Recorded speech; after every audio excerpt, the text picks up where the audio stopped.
Assalamualaikum warahmatullahi wabarakatuh. Selamat pagi teman-temanku semua dimanapun kalian berada. Perkenalkan, nama saya Ani Fitriani dari kelompok 4. Nanti saya akan menjelaskan tentang materi menulis kutipan dan daftar pustaka. Nah, subbab dari materi ini yaitu satu, penulisan kutipan. Yang kedua, penulisan daftar pustaka. Sekarang kita masuk materi pertama, yaitu penulisan kutipan. Apa sih yang dimaksud dengan mengutip? Gitu ya teman-teman. Jadi mengutip itu merupakan mengambil gagasan dari suatu sumber pustaka tertentu untuk digunakan dalam karya yang ditulis.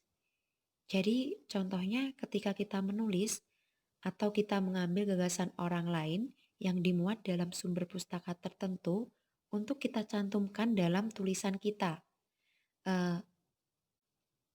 Kegiatan tersebut merupakan kegiatan mengutip teman-teman. Adapun penulisan kutipan di sini dibagi menjadi 3, yaitu 1, penulisan kutipan secara langsung, kedua, penulisan kutipan tidak langsung, dan yang terakhir adalah lagam penggunaan kutipan. Nah, dari masing-masing penulisan kutipan di sini memiliki makna yang berbeda-beda. Yang pertama yaitu penulisan kutipan langsung. Penulisan kutipan langsung adalah kutipan yang diambil secara langsung sesuai dengan asli dan dari sumber pustaka tersebut. Jadi tanpa ada perubahan. Sedangkan penulisan kutipan tidak langsung yaitu kutipan yang ditulis secara tidak langsung atau dikemukakan dengan menggunakan bahasa penulis sendiri. Jadi di sini penulis dapat berkreasi atau dapat mengembangkan menggunakan bahasanya sendiri. Dan yang terakhir yaitu ragam penggunaan kutipan. Berbagai ragam kepentingan dalam menulis karya ilmiah, salah satunya yaitu untuk memperoleh atau mendukung gagasan yang disampaikan. Nah, jangan salah ya teman-teman, dalam mengutip gagasan orang lain, itu juga ada aturan yang harus kita ikuti, baik dari segi penulisannya maupun dari segi tata krama pengutipan. Nah, untuk melanjutkan materi yang sebelumnya yaitu penulisan kutipan langsung. Jadi penulisan kutipan langsung di sini dibedakan menjadi 2 teman-teman, yaitu kutipan pendek dan kutipan panjang.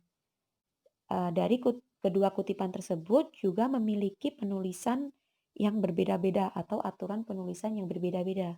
Untuk kutipan pendek, ini nanti bersifat lebih pendek, yang memiliki ukuran kutipannya kurang dari 40 kata atau kurang dari 5 baris. Jadi ini nanti lebih pendek. Adapun aturan-aturannya yaitu 1, ditulis antara tanda kutip, yang kedua sebagai bagian yang terpadu dalam teks utama, dan yang terakhir yaitu sumber kutipan dapat ditulis di awal ataupun di akhir kutipan. Nah, di samping aturan-aturan tersebut juga ada hal-hal yang perlu dituliskan dalam sumber kutipan pendek, yaitu nanti nama pengarang cukup nama belakangnya saja jika namanya lebih dari 1 kata. Dan yang kedua, tahun terbit dari sumber kutipan, dan yang ketiga yaitu nomor halaman dan sumber kutipan.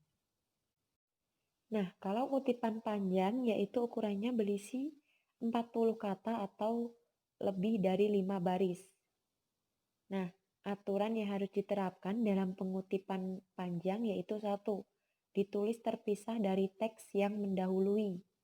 Yang kedua, dimulai setelah ketukan kelima dari garis tepi sebelah kiri. Yang ketiga, dituliskan sumber kutipannya sebagai pada kutipan pendek.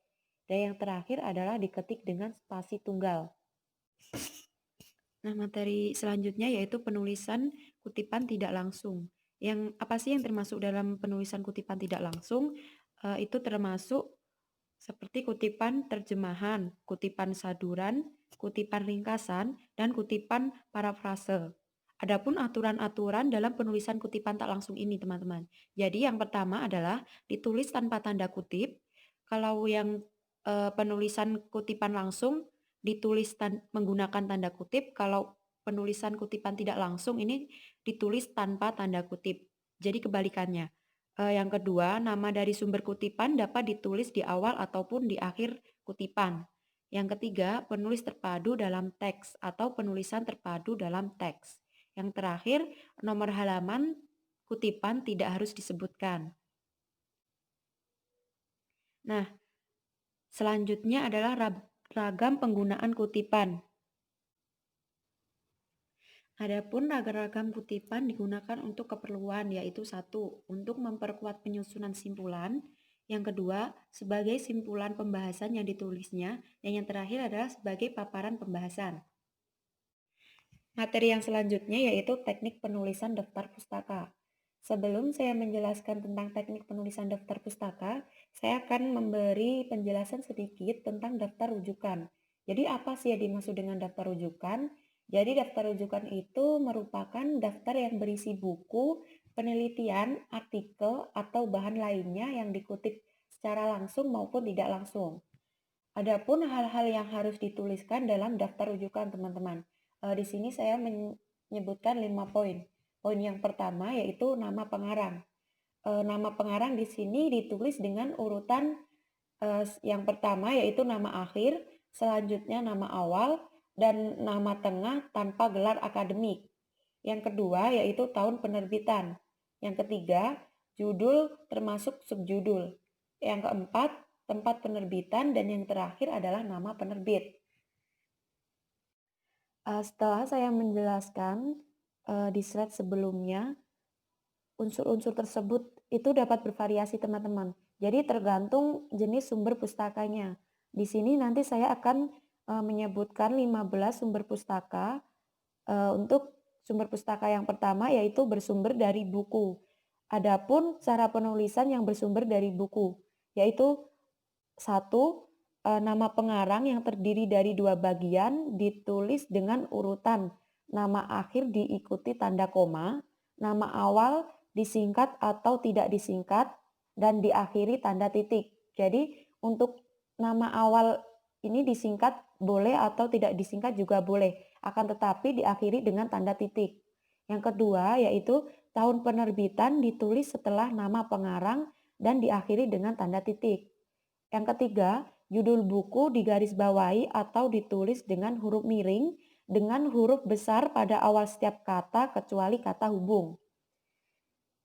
Yang keempat, tempat penerbitan dan nama penerbit dipisahkan dengan tanda titik 2. Sumber yang kedua yaitu sumber dari artikel dalam kumpulan buku artikel. Adapun penulisannya dengan cara sebagai berikut. Di sini saya menjelaskan saya menyebutkan dengan 6 poin. Untuk poin yang pertama yaitu nama pengarang artikel ditulis di depan diikuti dengan tahun penerbitan. Yang kedua, judul artikel ditulis tanpa garis bawah. Yang ketiga, nama editor ditulis seperti nama biasa, diberi keterangan untuk apabila hanya ada satu editor nanti keterangannya ed. Dan apabila untuk 2 editor atau lebih dari satu editor nanti penulisannya eds dengan e-nya huruf besar semua. Yang keempat yaitu judul buku kumpulannya digarisbawahi atau ditulis dengan huruf miring dan nomor halamannya disebutkan dalam tanda kurung. Yang kelima, judul artikel ditulis dengan huruf kecil kecuali huruf pertama dan kata pertama. Yang terakhir yaitu judul buku ditulis dengan huruf besar dan kecil. Yang ketiga yaitu apabila bersumber artikel dalam jurnal. Daftar pustaka yang bersumber dari artikel dalam jurnal yaitu dituliskan sebagai berikut. Yang pertama, nama jurnal atau majalah ilmiah ditulis dengan garis bawah. Yang kedua, huruf awal dari setiap katanya ditulis dengan huruf besar kecuali kata hubung. Dan yang terakhir yaitu bagian akhir berturut-turut ditulis jurnal tahun keberapa dan nomor halaman artikel tersebut. Yang keempat yaitu apabila bersumber dari artikel dalam majalah ataupun koran. Sumber dari artikel dalam majalah atau koran dituliskan sebagai berikut, yaitu nama pengarang ditulis di depan, diikuti tanda tahun, tanggal, dan bulan. Itu pun jika ada. Yang kedua, yaitu judul artikel ditulis tanpa garis bawah dan ditulis dengan huruf kecil, kecuali pada huruf awal kata pertama. Jadi, artikel ini ditulis menggunakan huruf kecil semua kecuali huruf awal dan kata pertama.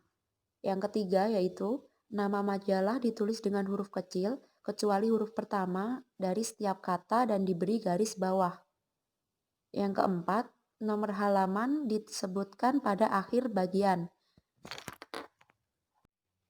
Yang selanjutnya yaitu apabila bersumber dari koran akan tetapi tanpa pengarang. Kalau yang sebelumnya yaitu bersumber dari koran akan tetapi ada pengarangnya. Kalau yang ini sumber dari koran tetapi tanpa pengarang. Sumber dari koran atau majalah tanpa pengarang di sini dituliskan dengan cara yaitu satu, judul ditulis di bagian awal. Yang kedua, tahun, tanggal, dan bulan ditulis setelah judul. Yang ketiga, nama koran ditulis dengan garis bawah atau huruf miring. Yang terakhir yaitu nomor halaman ditulis di akhir atau nomor halaman ditulis terakhir. Untuk sumber dari yang berikutnya yaitu bersumber dari buku yang berisi kumpulan artikel, akan tetapi ada editornya. Aturan penulisan di sini yaitu sama seperti menulis di buku, akan tetapi ditambah dengan tulisan ed jika satu editor, dan apabila editornya lebih dari satu juga menggunakan eds. Akan tetapi penulisannya di sini ditulis di antara nama pengarang dan tahun penerbitan. Yang ketujuh yaitu sumber dari dokumen resmi pemerintahan yang diterbitkan oleh suatu penerbit tanpa pengarang dan tanpa lembaga. Judul atau nama dokumen ditulis di bagian awal dengan garis bawah, diikuti tahun penerbit dokumen dan kota penerbit dan nama penerbit. Jadi cara penulisannya seperti itu. Untuk yang kedelapan yaitu sumber dari lembaga yang ditulis atas nama lembaga tersebut. Cara penulisannya yaitu nama lembaga penanggung jawab langsung ditulis paling depan, diikuti dengan tahun, judul karangan, nama tempat penerbitan, dan nama lembaga tertinggi yang bertanggung jawab atas penerbitan karangan tersebut, teman-teman. Untuk yang ke-9 yaitu bersumber dari karya terjemahan. Untuk penulisannya, nanti nama pengarang asli ditulis paling depan, diikuti tahun penerbitan karya asli tersebut dan judul terjemahan, terus nama penterjemah, tahun terjemahan, nama tempat penerbitan, dan nama penerbit terjemahan.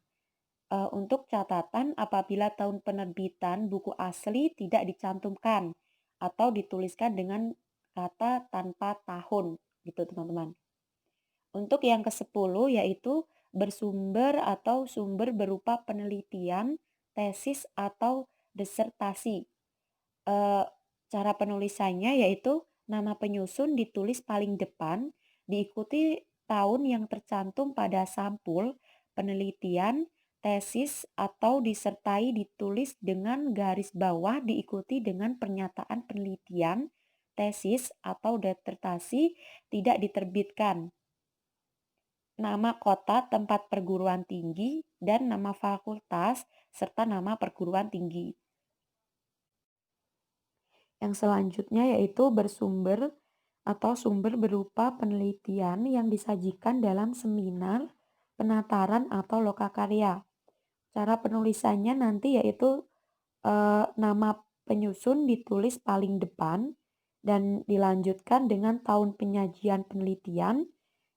Untuk selanjutnya diikuti pernyataan penelitian yang disajikan dalam seminar atau penataran itu, terus nama pertemuan yang ditulis dengan garis bawah atau nama pertemuannya ditulis dengan digarisbawahi, terus lembaga penyelenggaraan, selanjutnya tempat dan tinggal penyelenggaraan tersebut. Untuk yang ke-12 yaitu rujukan dari internet berupa karya individual. Nah, nanti cara penulisannya, nama penulis ditulis seperti rujukan dalam atau dari rujukan bahan cetak, diikuti secara berturut-turut oleh judul karya tersebut.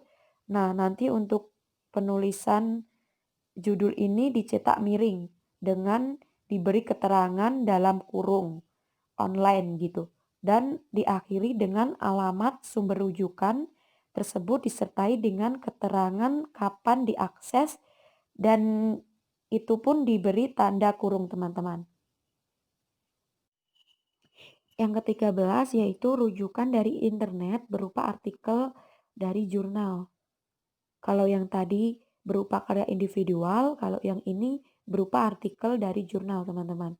Untuk cara penulisannya yaitu nama penulis ditulis seperti rujukan dari bahan cetak, diikuti secara berturut-turut oleh tahun, judul artikel atau nama jurnal dengan dicetak miring dan diberi keterangan dalam kurung online, sama seperti karya individual, akan tetapi volume dan nomor yang diakhiri dengan alamat bersumber rujukan tersebut disertai dengan keterangan kapan diakses di antara tanda kurung.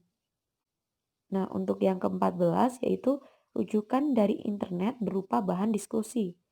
Cara penulisannya, nama rujukan ditulis seperti rujukan dari bahan cetak, diikuti secara berturut-turut oleh tanggal, bulan, tahun, topik bahan diskusi, nanti dicetak miring dengan diberi keterangan dalam kurung online dan diakhiri dengan alamat email sumber rujukan tersebut disertai dengan keterangan kapan diakses di antara tanda kurung. Nah, yang terakhir nanti rujukan dari internet berupa email pribadi. Untuk cara penulisannya yaitu nama pengirim, itu pun jika ada atau dicantumkan, dan disertai dengan keterangan dalam kurung untuk alamat email pengirimnya yang diikuti secara berturut-turut oleh tanggal, bulan, tahun, topik isi bahan, nanti dicetak miring, nama yang dikirimi, serta keterangan dalam kurung alamat email yang dikirim. Cukup sekian penjelasan dari saya. Apabila ada kurang lebihnya, saya mohon maaf. Dan pesan saya kepada teman-temanku semua yaitu tetap semangat dan terus berkarya. Sekian, wassalamualaikum warahmatullahi wabarakatuh.